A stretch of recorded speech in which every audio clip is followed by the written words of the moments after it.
Hi everybody, welcome to today's Equal Experts talk. My name's Sonia Peterson and I'm a consultant at Equal Experts.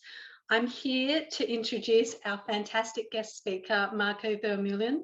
He has 2 decades experience in programming and is a proponent of BDB, applying his technical skills to both open source and enterprise projects. His love of functional programming led him to author Manning's Functional Programming in Kotlin, and as an avid supporter of OSS, he creates and maintains the SDK Man, the software development kit manager. Today, we also have Sindhu with us today. She has 14 years experience of programming and loves how functional programming makes her think differently. She is currently using her functional programming skills working as a tech lead. Before I welcome Marco and Sindhu, just some housekeeping for today. Just throughout the talk, you can add any sort of questions using the Zoom Q&A function. And at the end of the talk, Marco will be answering your top voted questions. So just be mindful just to see what questions are being asked and vote for your sort of questions that you'd love to hear Marco or Sindhu answer. Without further much ado, I'm going to welcome Marco. Over to you, Marco. Hi, everyone. Thank you, Sonia. Welcome to this talk. The talk is titled, "What is functional programming and why should I care?" So this talk is very much focused at people who would be interested in learning functional programming. Lots of people out there doing, say, Java, and they're sitting on the periphery and they're watching all the cool stuff going on and they hear about all the cool stuff, but they just don't know how to get on board. And this talk is to get you started, to just give you enough sugar and enough sweetness to actually get in there and motivate you to start learning something exciting and new. So hopefully you'll be learning a few new tricks today. So like Sonia already said, I'm a consultant at Equal Experts, co-author of Functional Programming, blah-de-blah.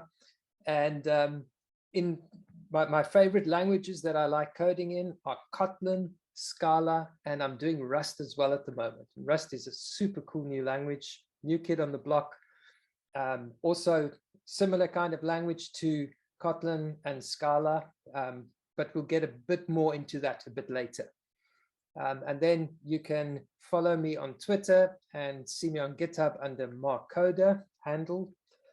And in my spare time, I'm a bass player and a big jazz fan, and I'm just a general FP fanboy. So let's take a look at the talk. So today we are going to start off by looking at the origins of functional programming. Where did it come from? Then we're going to be looking at some FP by example. So there's going to be lots of code snippets and we're going to be discussing code snippets. So if you like code, stay tuned. Then we're going to go into some pros and cons of functional programming. And then after that, just some closing thoughts. And then we'll have the Q&A session where Sindhu will be joining me at the end to answer questions. And there's a fan going off behind me, which I'm quickly going to switch off. 1 second.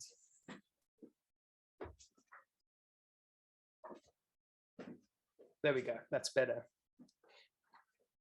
Right. So let's dive straight into it. So if you start reading up about functional programming and you start trying to trace back its origins, you have to trawl through many, many Wikipedia pages, right? That's obviously still the best source for information like this.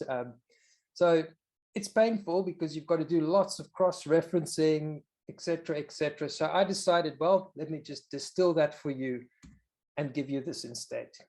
So here we have it. We have a timeline basically going all the way back to 1930.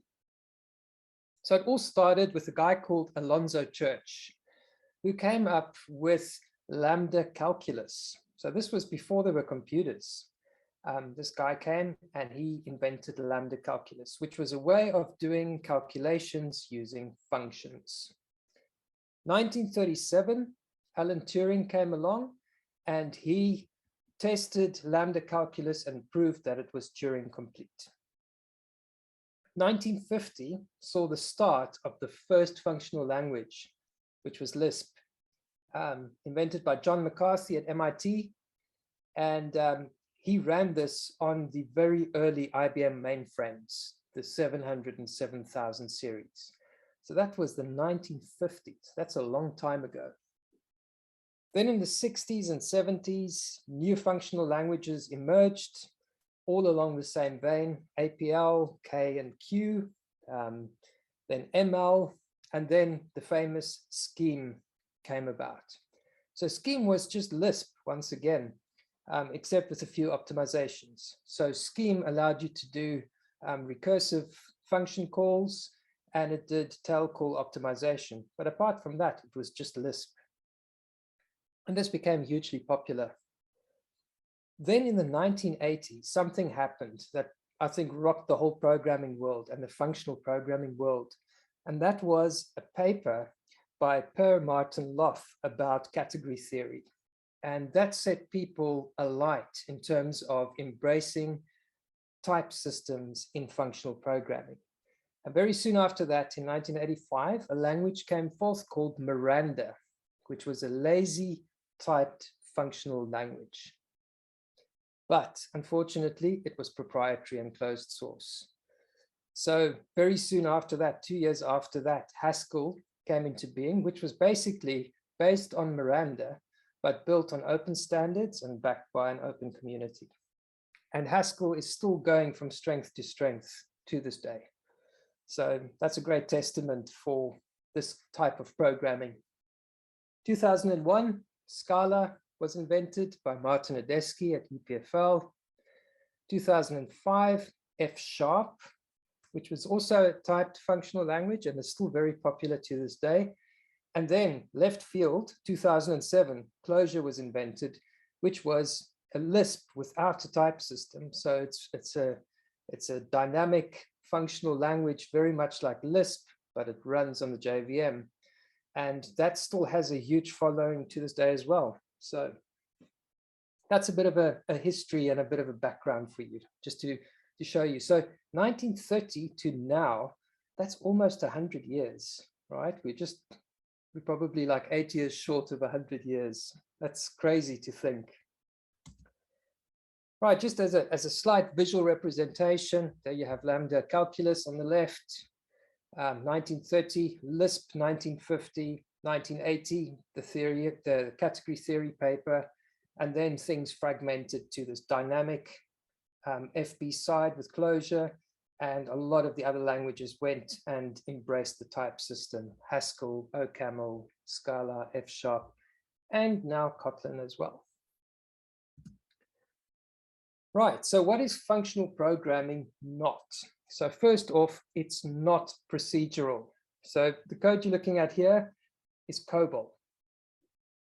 As you can see, it's just a big sequence of steps. It's a bunch of imperative statements being executed by the machine one after the other.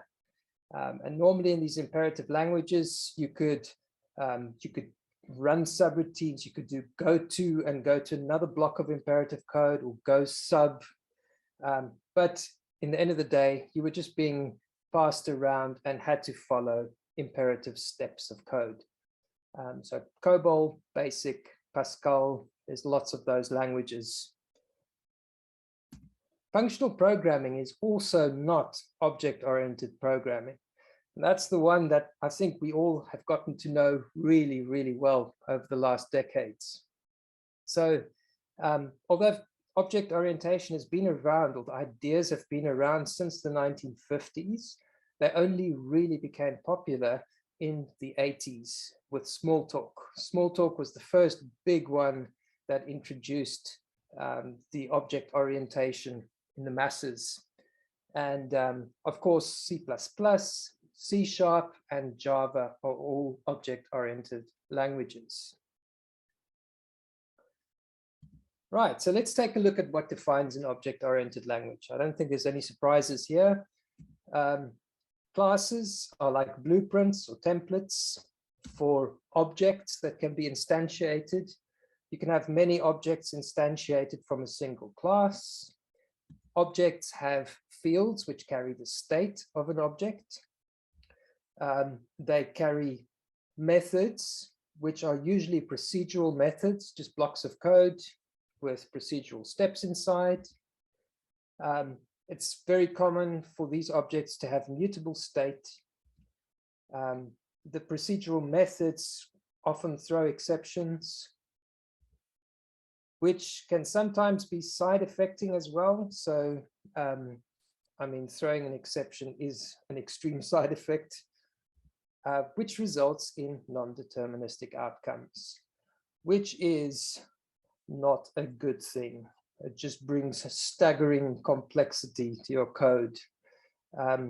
Whenever I hear anything is non-deterministic, I just shudder. So I'm always trying to get back to a place where our code is deterministic and in control.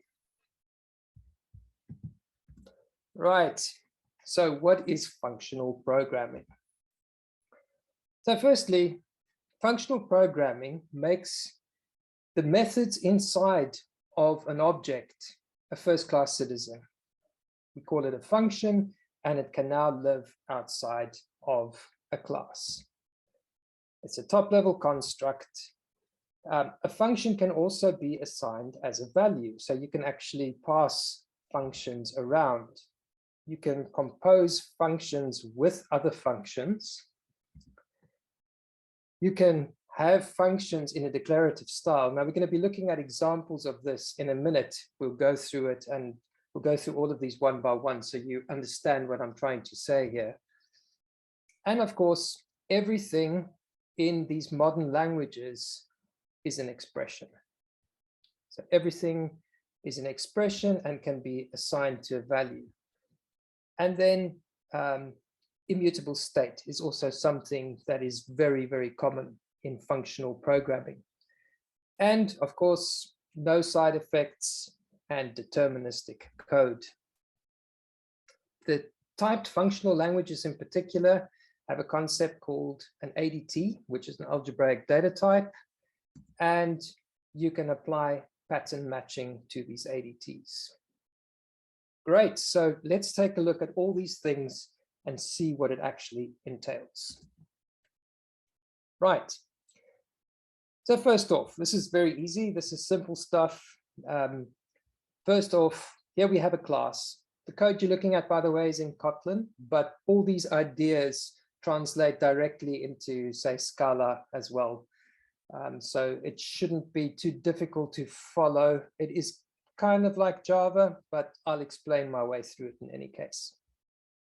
So here we have a class called foo, and it has one field called s, which is a string, and we have a method on there called bar, and it just returns the value of s.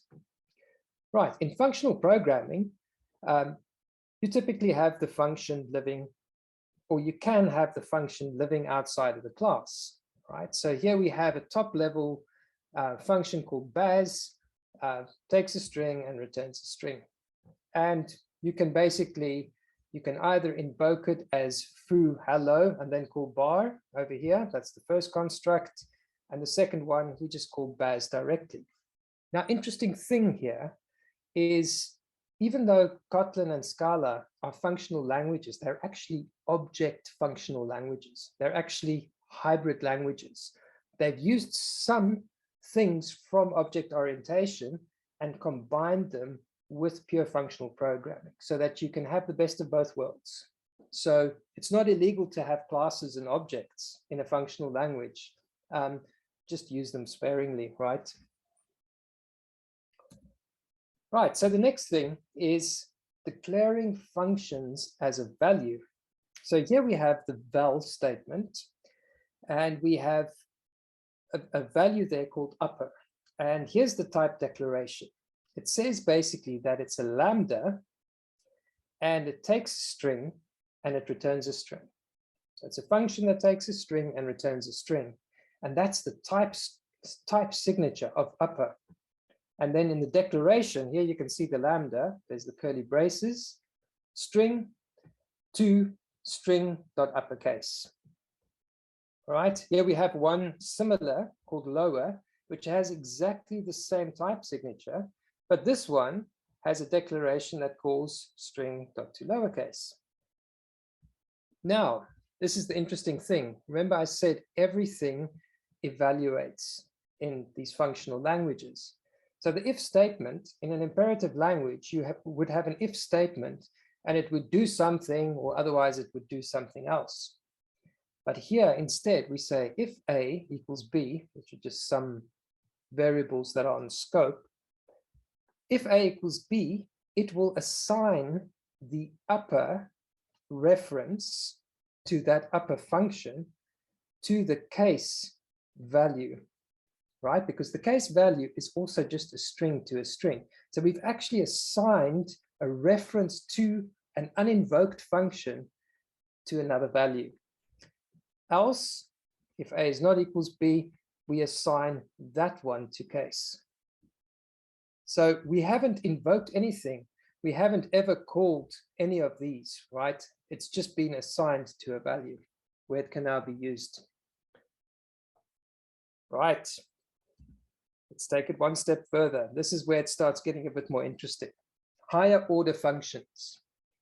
So a higher order function is a function that takes another function as a parameter. That's the first case here.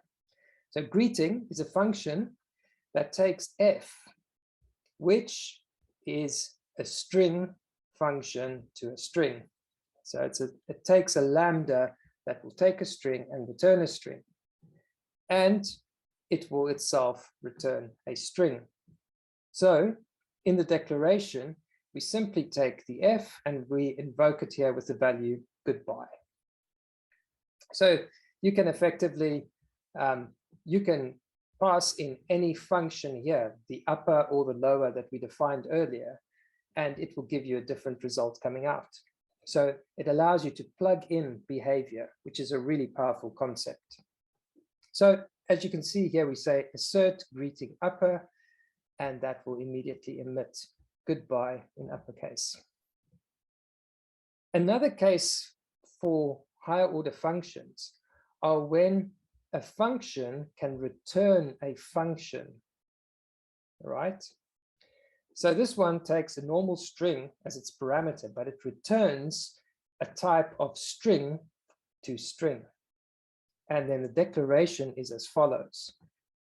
Takes a name and then emits a string that combines greeting, which is our parameter here, with a name. Okay, so now when you use this, as you can see here, named greeting, hello, right? What that does is it basically, it passes in the greeting and it gives you back a function. Now, that little portion over there, we call this currying, right? We'll speak about this a lot more in follow-up talks. But the concept here is that named greeting hello is something standalone. And you can actually assign that to a value if you want and keep reusing it.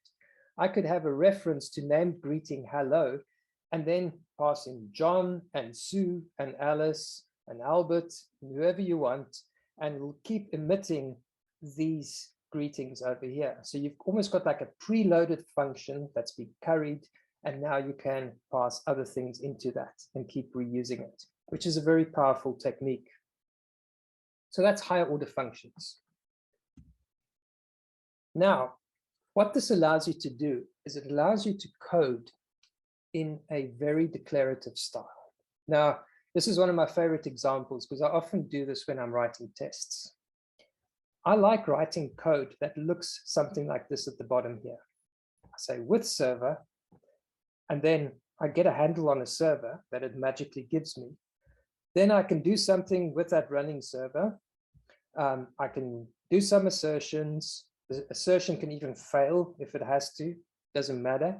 But at the end, I have a guarantee that the server gets gracefully shut down for me. Right now, this is so useful, and you can use it in so many different contexts. It just completely breaks you out of that imperative style of thinking. Although in the background, there is still something doing imperative code, because unfortunately, NETI does not allow you to write functional language. So here we have a higher order function that, as you can see, takes a NETI application engine and returns something of type T. So that is the parameter that gets passed into with server. That is this block that you see over here. And the function itself returns of a type of T. So here we do some basic setup of NETI. We create a command line environment. We instantiate the NETI application engine and pass this inside.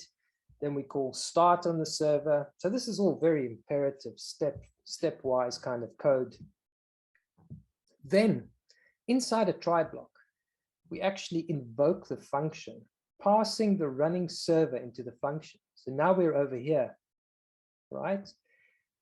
Then we go, as this is a blocking call, we do everything inside this closure. And when we get to the end, even if we fail, even if this thing blows up with an exception or whatever, we have a finally block where we now gracefully shut down our server. So all this nasty boilerplate lives in a nice function that lives somewhere in the corner of the application where you never have to look at it. And you can go ahead and you can start writing this lovely looking functional code with all the nasty cross-cutting concerns hidden away somewhere else. So this is one of my favorite tricks in functional programming. It is such a nice way, a nice fluid way of programming. So another thing that this declarative style allows you to do is something that we call chaining, function chaining. So in this example, you will see we have a list here of integers from 1 to 10. Then we call a filter combinator. Now this function is a higher order function again that takes a lambda that has a predicate inside of it. And this predicate will either for every element evaluate to true or false. And if it's true, it will make its way through the gate. And if it's false, it'll get excluded from the subsequent list. So that's the result that you get out, right, when the predicate is applied to all the elements. Then you have another transformational combinator called map. And this one, in this case, multiplies every element by 11. And there you have it. And then finally, there's a group by, which applies this function over here and groups things by what's inside here. So this will do a grouping of all the elements into odd or even numbers and key them according to a 0 or a 1. So there you have it. You have a map, as you can see there, of integer to list of integer. So here you've done a grouping and you've got a nice bucket that contains all the even numbers, and you've got another one that contains all the odd ones. Now that code is so easy to read and understand. It almost looks like an imperative step of sequence of steps, right? At the end of the day, you can just read this and immediately understand what's going on. And that's the power of declarative code. It almost looks imperative, but it's got all this really powerful functionality behind it to do all this work. Right, so moving along, let's take a look at immutable state. So very simply put, a lot of the modern languages, and even Java now has records, have this concept of a data class or a case class. It eventually just amounts to having a POJO in Java language, where all the fields are final and all the niceties have been added for you, like equals, hash code methods, toString method, all of that stuff is built in for you. And it gives you one constructor that allows you to pass in all these values. And it's a simple declaration once again. So here we instantiate a person called Sue, and we pass in values. These all get assigned on construction and they're final. They cannot be changed. If you try and update the first name, for instance, it simply won't compile because you cannot reassign a val. impossible. And then once again, if you want something reassigned, normally what you would do in functional languages is, instead of mutating a field, you would actually use something like a copy function, where it actually does a deep copy of the whole object and returns you a new reference that can be assigned to a new value, where you update in this case, the first name. So now anybody who still has a reference to the old Sue won't break, because suddenly the first name has changed. They'll still have the old copy that they have before, and now a new copy will be available for them to start using. So interesting thing, Java tried to introduce something like this. I think it was probably around Java 11, but they ended up introducing a var, which is a mutable variable, which is such a shame, because all the modern languages now make val the default. Final values are the default, right? Just to enforce and help enforce immutability. So when you're using a language like Kotlin or Scala, always use a val where you can. And I usually don't even have any vars in my program. Occasionally, I might require one, but usually everything is a val. Right. Next thing up is this is a big concept in functional programming, and it's that of referential transparency. So in Wikipedia, the definition of this is: an expression is called referentially transparent if it can be replaced with its corresponding value and vice versa, without changing the program's behavior or meaning. So in other words, if you look at this function I have at the top here, f takes an x, takes x, which is an int, and returns an int, and then has an operation. In this case, it multiplies it by 10. Now, this function over here is referentially transparent. If I take f10, I can invoke it 1,000 times, and every single time I'm going to get back 100, right? If I pass in a -10, it'll give me back -100. So anywhere in the program, it's actually safe to replace the reference of f -10 with -100. That is what referentially transparent means. You can do the substitution with comfort, and you'll know that nothing is going to break. However, this second method, G, that I have over here, this is not referentially transparent. So remember what I said about non-deterministic behavior? Here it is.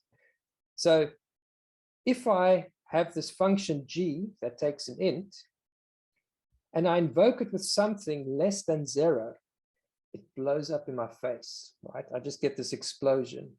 An illegal argument exception is thrown, and it completely blows the stack, and it stops your program. If we're above 10, then it just behaves like the other one, no problems, right? So what happens if I have G10, then it behaves like I expect it to. But when I call G -10, it won't even complete that function, because it won't even get to asserting this value over here, because it will just have exploded and have busted up the stack. So not good. So we have ways of dealing with this in functional programming. So what we're using here is a library called arrow. So in Kotlin, we don't have all the functional niceties that you get for free in Scala, but we have this arrow library which supplements Kotlin and gives you all these good things, right? So Scala has an either class, and arrow brings that to you as well. Now, what either does is it allows you to capture failures as state, right? This function h takes an integer and returns either throwable or int. So depending on this condition of whether it's greater than 0 or not, if it's not, you instantiate the exception. Notice you're not throwing the exception, you're just instantiating it. You're wrapping it inside an either left, which is throwable, and passing it back to the caller. On the other hand, if you do succeed, and if it's greater than 0 or greater than 0, then you do the operation and you wrap it in a write and pass it back as an int.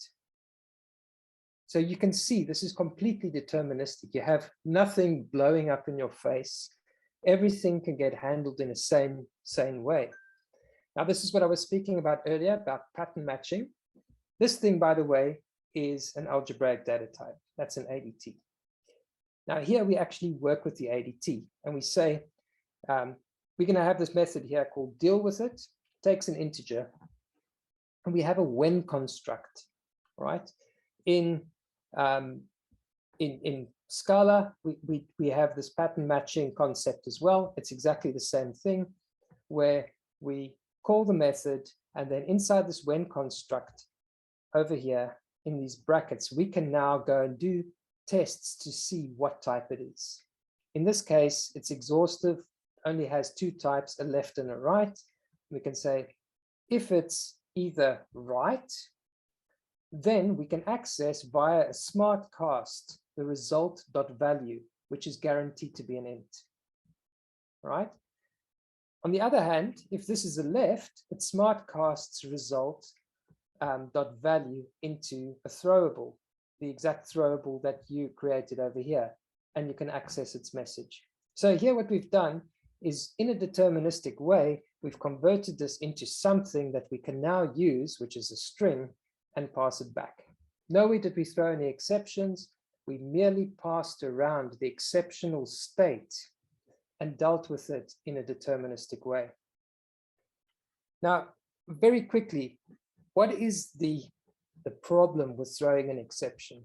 So if I had thrown an exception like I'd done in the previous slide over here, anybody who uses this G function has to know that intrinsically it could blow up with a runtime exception. So if we're using this function in 10 different places, we're going to have to write defensive code in 10 different places to make sure that we're calling this, or that we're actually dealing with this illegal argument exception. So there we go. There's your complexity. Immediately at the call site, you've got to deal with this complexity everywhere. And everybody's going to maybe deal with it in a slightly different way. You don't know, right? There are no guarantees. So spiraling complexity, bad news. So this is a far saner approach. Turn it into state and deal with the state at the call site. Everybody has to deal with this either. They get passed an either, and now they can deal with it accordingly in whatever way they choose to, without the stack being blown. Right, sometimes you deal with code that does blow up. Sometimes it's out of your control. Sometimes you're dealing with a third-party library that throws runtime exceptions, or you're doing a call to another web service, or you're connecting to a database, doing something IO bound. This happens. So Arrow gives you a really nice way of constructing an either from a small block of side effecting code. So in this case, what we've done here, as you can see, I've said decrease the blast radius, right? Keep these things really small and focused. So take the little piece of offending code and surround it with an either.catch. If this code does throw an exception, you will get back an either of throwable. If, on the other hand, it succeeds, you'll get an either right of int. So this gives you a really convenient way of kind of keeping exceptions at the periphery of your app and dealing with it in a deterministic way still when it gets to the core of your application. So catch them early, turn them into states, and then deal with them from that point onwards. It's a very handy technique of dealing with these things. Just be very careful that you don't make these big blocks, but keep them very small and very focused. Make sure that it's really tightened around where the exception will be thrown from. Right, quickly. So benefits of the type system in functional programming. So first off, no secret that the compiler saves you a lot of pain up front, and you don't have to discover errors and bugs in your production code when it's already deployed. So you'll catch things early that you won't in a dynamic language. For me, another thing, and this is something that's often overlooked, is it removes ambiguity. And the way that it does that, it does this through semantic reasoning. You give everything a name, and you have to reason about that name and think about what you're doing, right? So it just gives you a far clearer definition of what it is that you're doing, or what it is that you're returning, or what it is that you're accepting. So this ambiguity also helps you tighten up your domain, which is fantastic, I think.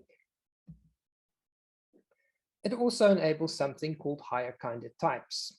Now, this is an interesting one. If you come from Java, you know about generics, right? Now, in Java, typically, if you had a class called option, you could have a generic A there, which allows you to interchange the int, or with like a string or a double, whatever. You could have an option of whatever you want.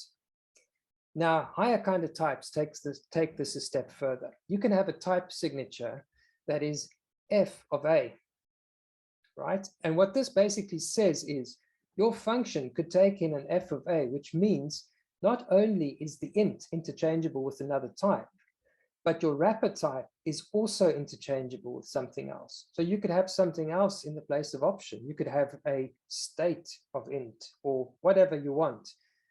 But having this in your type signature, it adds more power to higher order functions, because you can have higher order functions that take higher kinder types. So this is a potentially a very complicated thing to get into. So I'm not going to speak about that. I think that's a whole separate talk in its own right. So hopefully we'll get to that in the future. Another thing that we deal with is type classes. So type classes are almost like design patterns in functional programming, in typed functional programming. So you've all heard of things like functors, monads, applicatives, monoids, error handling patterns like I've just done now. These are all examples of type classes. So we'll do another talk as well, hopefully in the future, where we'll introduce you to something like the monad and show you how a type class actually works and relates to the thing that it's operating on. And then, of course, we've already touched on ADTs and pattern matching. So these are in the crux, these are the benefits that a type system brings to functional programming. It allows you to reason about all these things and give these things actual names, right? Like monad is a name. That's something that is defined in the type system. Right, so lastly, let's just quickly look at some of the cons, and then we'll go to the positive spin and look at the pros. So yes, functional programming does have a learning curve, and it can be a steep learning curve. And as a result, because it's sometimes a bit more challenging than normal imperative coding, it attracts people with egos, right?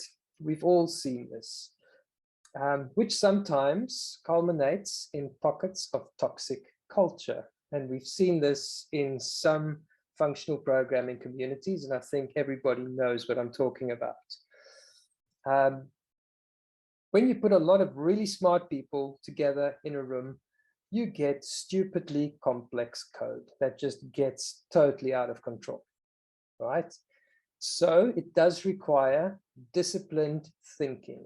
It requires a disciplined mind always to do the simplest thing possible, as we should be doing as software engineers. Sometimes it also attracts an academic crowd because functional programming is rooted in academia, given its mathematical roots. It comes from lambda calculus, right? So it's always been hugely popular in academia. Right, all these things I mentioned are people problems, and people problems are actually easily solved, right? Let's look at the pros. So here's the pros. Functions as building blocks are very easy to comprehend. Every function in itself should be very simple. If it's not simple, you're not doing it right. Those functions can be used and be composed within each other to turn into huge networks of functions. And that, sure, can be very complex. But if you take it down to its individual building blocks, each one is extremely simple. This allows safe concurrency.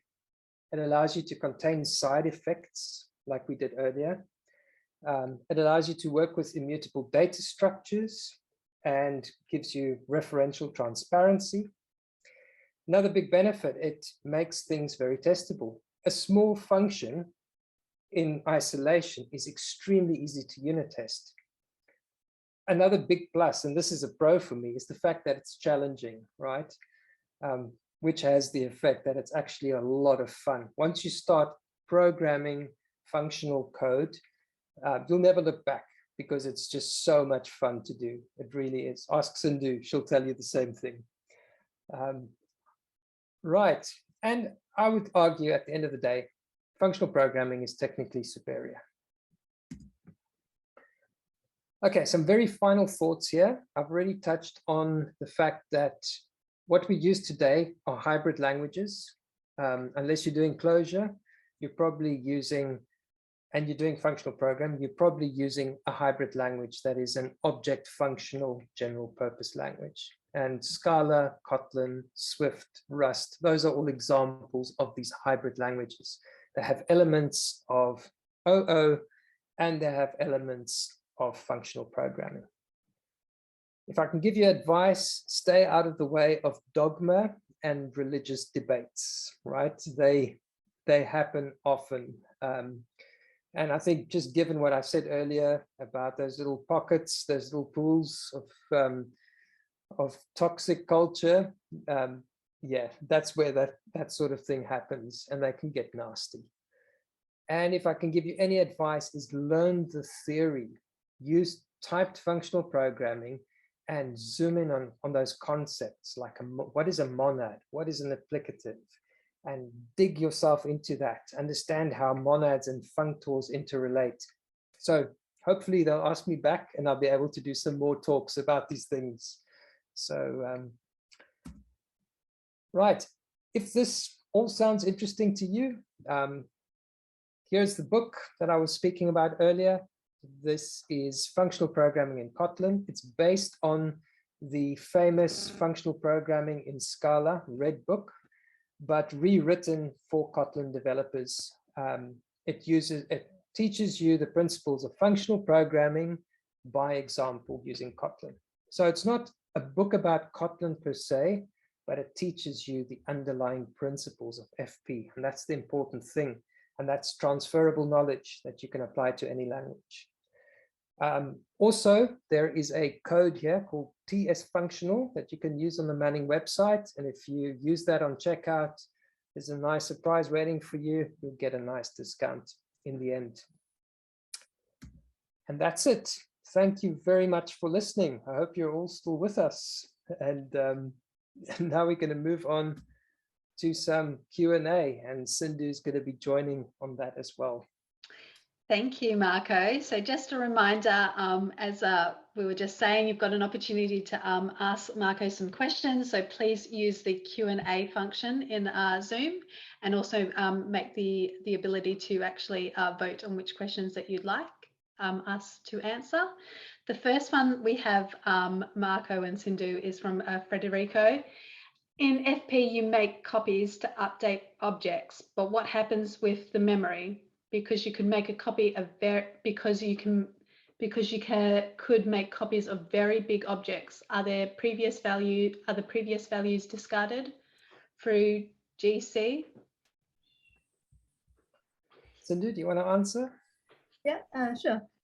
Yeah, I mean, if the object is no longer a reference, the garbage collector will do its job in the background, so it will get discarded. But it's a very good point. When doing FP, you do have to keep this in mind. That's one of the cons. I will say that you do have to think about memory whenever you copy, especially when you do big data, Spark stuff. A lot of people have issues because, we try to be immutable, but, sometimes that also can bite us. Very good question. Perfect. The next question we have is from Finlay. Is there a reason to prefer arrows either versus result from the Kotlin std lib? Not really. I think the either just gives you some really nice semantics, because either tells you that it's a left or a right, a failure or a success, whereas result probably does the same thing, but semantically it doesn't really say that. It just says you're getting back a result, which is really opaque. So it's just a naming thing. But yes, if you're using result, there's nothing wrong with that. If it does exactly the same, why not use it? So yeah. Perfect. The next question we have is, what is the best way for someone with an object-oriented background to learn functional programming? Ah, interesting one. Sindhu, one for you. Can try. I mean, how I started, maybe. I mean, yeah, I was in a gig doing Java, and then we decided to move to Scala. So then, yeah, we had to think a bit differently, how to write, an immutable way, no side effects. It takes some time, but yeah, there was a lot of online courses. We also did back in the days, Coursera course, even though it may be a bit too deep, but yeah. There are quite a lot of resources available. So yeah, Marco's book is here now. You can also use that one to learn more paradigms about functional programming. So yeah, quite a lot of resource, but don't panic. It will take, it's a journey. It takes time. It makes you think differently. It takes a lot of time to get into functional programming. So no need to panic if you don't understand monads or any big names. You will get there eventually when you start applying stuff. Then it will make sense. Yeah, you mentioned this, Cindy. You said the Coursera course, right? So that's referring to the Scala Coursera course by Martin Odesky. There's like a whole specialization on Coursera that teaches you FP from the ground up. But there's another really good one, which is very good for Java developers. And that's, there's an official Kotlin course called Kotlin for Java developers, which teaches you like absolute bare essential foundations from scratch, focused on Java developers who want to make the transition to Kotlin and to learning the functional aspects behind Kotlin. So that's one I can recommend. It's really good. Yes, and buy my book. Perfect. I don't know if we've got any questions. I'll give a moment just if anybody wants to add any sort of, we've just got one sort of question pop up. Two. Perfect. Okay, so APL, I'm not too sure what that stands for. Hopefully Marco or Sindhu, you know what that stands for, was often slated to be a write-only language, in that once you have written the code, it was almost impossible to read, partly due to the density of code. Does the same problem affect modern functional languages? And that was from Mark. Okay, Mark, I'm not very intricately familiar with APL. But I think of languages like Perl, for instance, right, where it's just extremely difficult for anybody to understand code that's been written. I think modern functional languages aren't like that. I think modern functional languages, when written correctly, are very ergonomic. They're very declarative, very easy to read, and it allows and it facilitates the creation of fluid DSLs and code that is just very easy to follow along. So of course, it all depends on the programmer. Any programmer can make a mess of it and complicate things. But if you are disciplined and you think of the poor person who has to read your code, then it can be a very positive experience. Sindhu, correct me if I'm wrong. Perfect.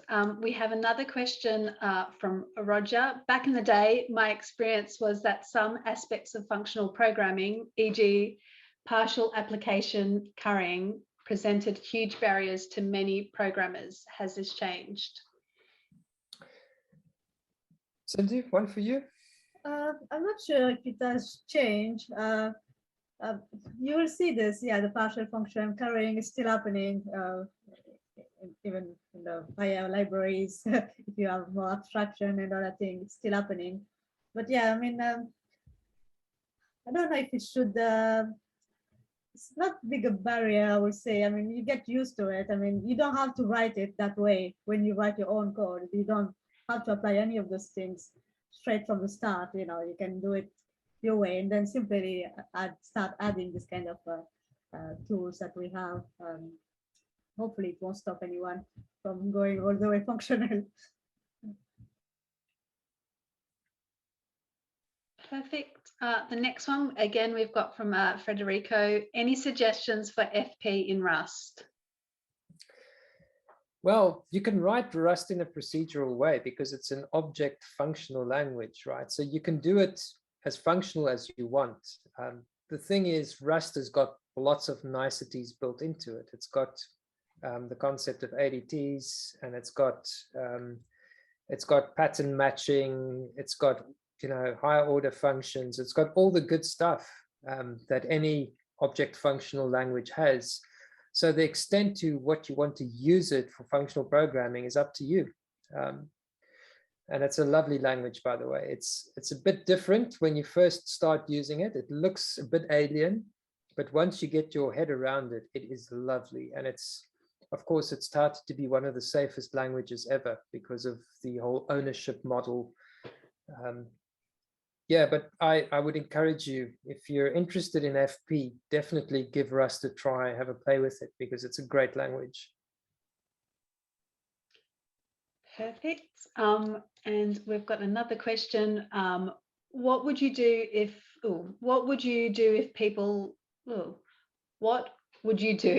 you have people pushing overly terse FP code just because they can? Well, that sounds like you need technical leadership to kind of undo that way of thinking, right? So this is what I was speaking about earlier about it sometimes attracts egos and showing off. Sometimes people think that writing overly terse code is a sign of intelligence, and they can kind of prove themselves, right?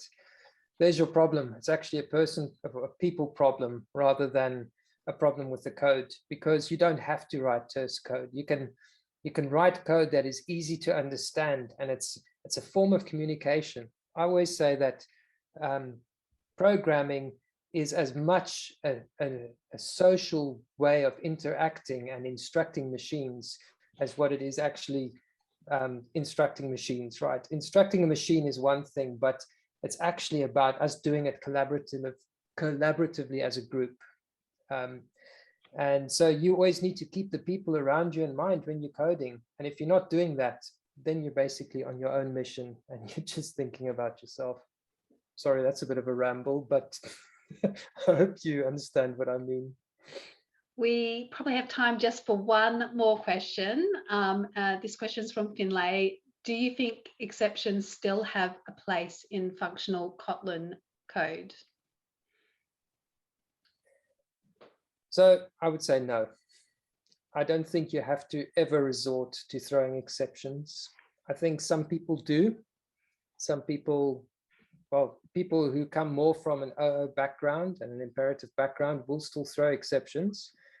But if you're striving to write functional code, you should always treat error states as state and pass state around rather than just throwing an exception, which is the lazy thing to do. Perfect. Marco, do you want to just bring up the last slide that we have? And I just want to thank everybody for their questions today, and everybody in the audience. I hope you found this session really useful. We've recorded the session, so we'll be able to send out a recording very shortly. And just a special thanks to Marco and Sindhu today. Thank you.